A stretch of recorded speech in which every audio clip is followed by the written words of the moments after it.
This is the non-economic news summary. I am Magdalene Okwedejo. The federal government says it has saved more than 218 billion naira from personnel costs since the introduction of the Integrated Personnel Payroll Information System, IPPIS.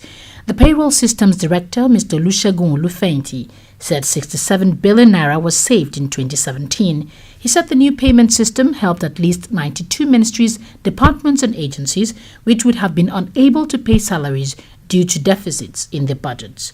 The Federal Inland Revenue Service says it realized over 2.5 trillion naira from tax collation in the first half of 2018 and has already achieved 75% of its total target for the year.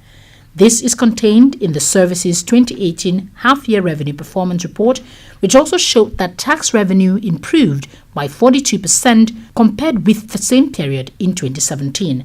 According to experts, the figures indicate that the Voluntary Assets and Income Declaration Scheme of the federal government had grown revenue and the country's tax base from 13 million in 2015 to 19.3 million in 2018. Nigeria's ambassador to the Netherlands, Oji Ngufa, has expressed satisfaction with the current volume of trade between the two countries, which stood at 3 billion euros, 1.2 trillion naira, in the first quarter of 2018.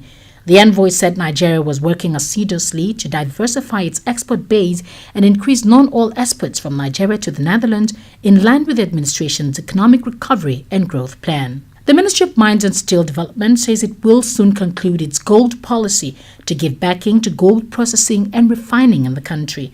The ministry hinted that with the policy in place, companies would be able to set up gold processing centers in Nigeria while adding value to the economy. The China National Offshore Oil Corporation has pledged to invest an additional $3 billion in its existing stakes in offshore oil and gas operations in Nigeria. Mr. Yuan Guanju, the chief executive officer of the corporation, said over $14 billion had been invested in its Nigerian operations, describing the investment as the most strategic important overseas business undertaking and its largest investment destination. For details of these and other stories, do log on to our website, nan.ng.